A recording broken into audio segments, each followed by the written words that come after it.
Hi, Mayova. I will be looking at your outline for your persuasive speech and giving you some of my comments. So I'm going to do a screen share. And here we go. Right here.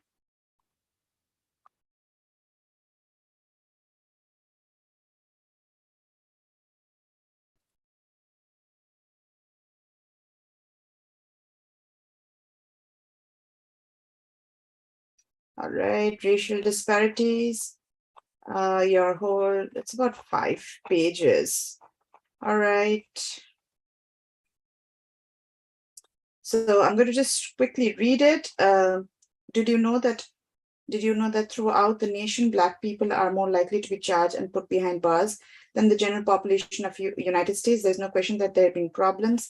All right, so first question, you do open with a rhetorical question. So that strategy is, you've got the attention step for sure. There is no question that there have been problems with the US criminal justice system in recent years. There have been arguments about whether the criminal justice system is corrupted or on how more Black people are in prisons for things that they did not do and that they were put in prison because of their skin color. There is a study that shows in May 2020 of 95 million traffic stops were by 56 police agencies between 2011 and 2018 found that while Black people were more likely to be pulled over than whites, the disparity lessens at night when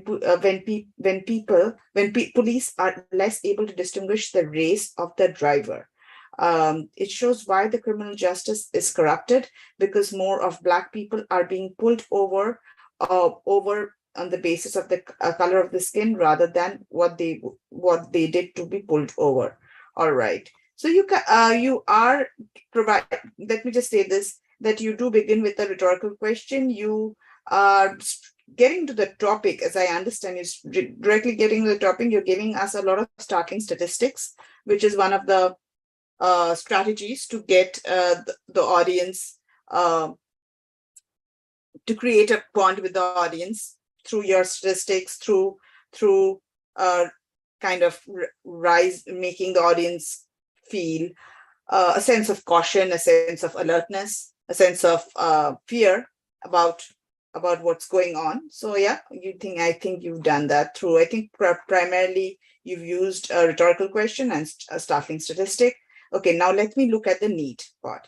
We need to try to change the way the criminal justice is being run because we are putting innocent people behind bars. Can you imagine what it is like for people's families watching their dad or mom or the family members to go to prison for a crime that they didn't commit? According to Michigan State University, it says that I was arrested because I was the only Black man in town with a white girlfriend.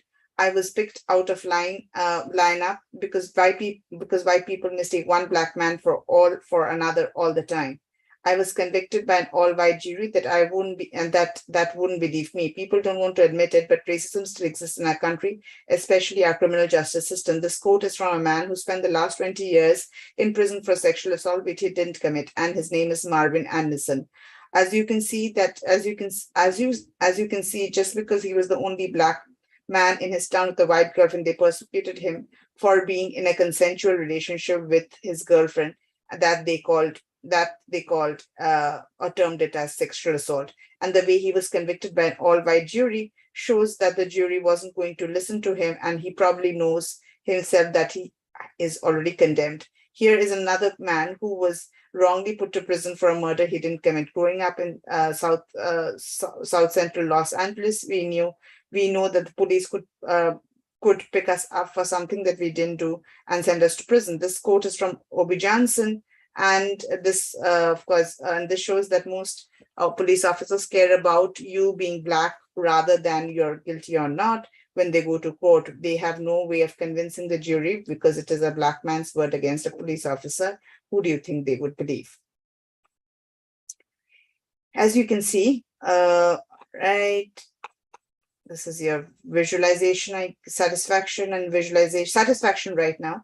As you can see, our criminal system is corrupt. What I think should do is to bring safety by charging the police culture to protect civilians and police officers, so that the police have to be of the people, by and for the so the police have to be of the people and for the people, because when police officers talk about themselves, they often talk about as they're disconnected from their community, or they view themselves at a combat with the people they serve in. According to this report, it says, I'm just looking at, so what do we have to bring safety by changing. This is your call to action, safety. Okay, all right. According to the report, it must be a change to the police culture regarding how police officers view themselves, view others. Part of changing culture deals with transforming how productivity and awards are allocated. Police officers overwhelmingly need to make forfeitures in the form of arrests and citation tickets to demonstrate leadership and productivity. Police officers really get credit for everyday mundane things that they do to make the community safe and protect and serve. This shows that in order for criminal justice to be more trustworthy, the police need to change their culture and how they view people, and they need to make changes in how they arrest people and not judge people on the skin color. Other might say that the criminal justice system is fine the way it is. It protects them. It protects us from criminals who deserve to be there. We have to, and July, we've been using this system from July 1st, 1870 works, so that there's nothing wrong with the system. Okay, they didn't, but that is not true, because innocent Black people are being persecuted for crimes they didn't commit, and the trauma which caused the victim's family. I would like to leave you with this one quote. Would you rather live in a world with Black people that are mistreated and put in prison for crimes they didn't commit? Or would you like to live in a world where people are being judged based on the crime they commit? Okay.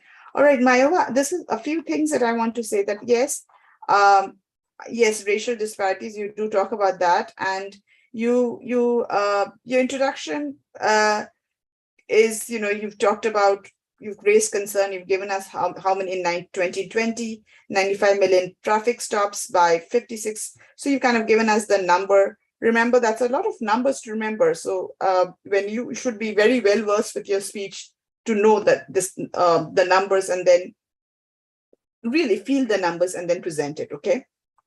So another thing that I would like to say, that it seems that in the need stage, you are actually calling on the morality, the self-actualizing morality needs of the audience, and you're asking them to understand how, why is it that we need to make a change in the system. So to support that, you're giving us two examples from Marvin Anderson and O.B. Johnson, where you are talking about how they were convicted based on their color of the skin. So that's okay. So if that's the need, I would like you to explore. It's a 5-minute speech. And you're providing two examples. Okay, let's go further than that. As you can criminal. Okay, so this is your satisfaction statement, which you're actually asking them to change the police culture. You're asking the police to be more educated about the different. They should think about themselves as a part of the community, as you mentioned. They should not disconnect themselves from this. There should be a lot of education education or training programs in regards to understanding culture and not getting unproductive bias within in them, and leading them to make wrong choices.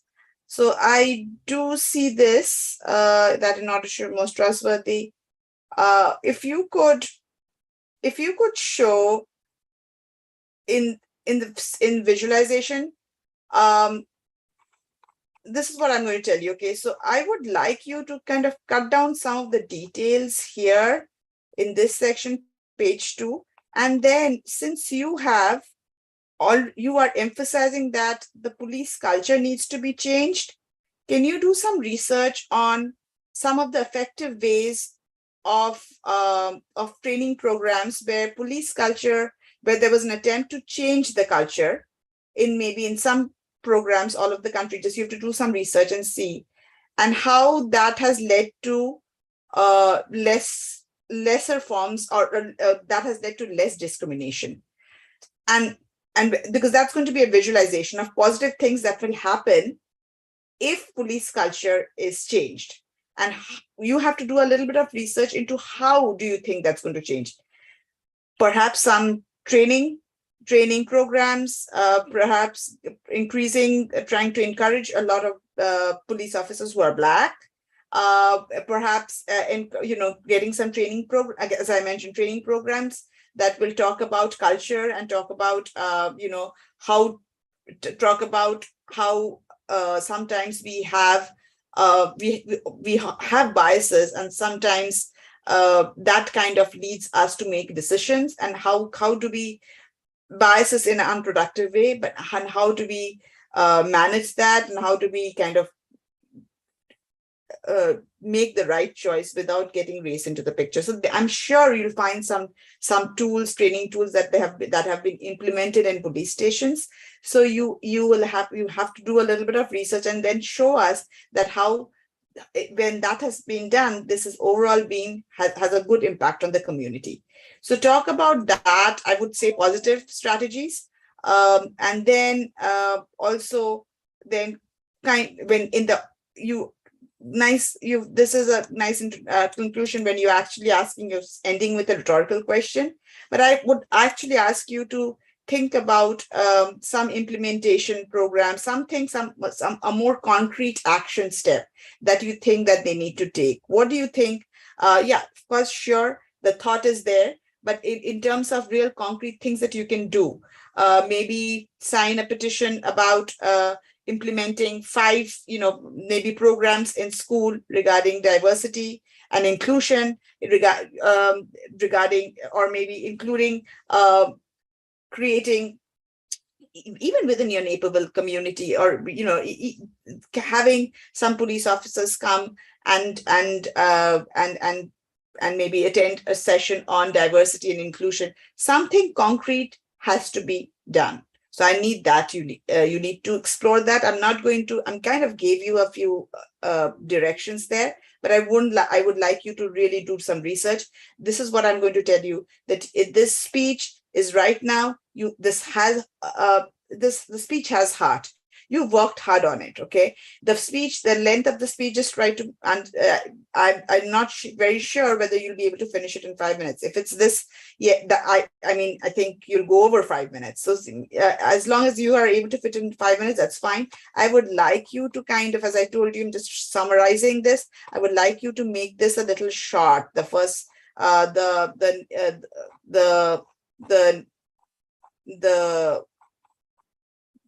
the introduction a little short, and too many words there. So I would like you to kind of shorten it up, and then definitely in the visualization show how police culture has actually changing the police culture in the form of training programs has actually made an effect. Okay, so I need a concrete visualization. I need a concrete action step when you're actually asking the audience to do something. All right. So those are the 2 things I would like you to implement. Mayuba, thank you. Hope this was helpful.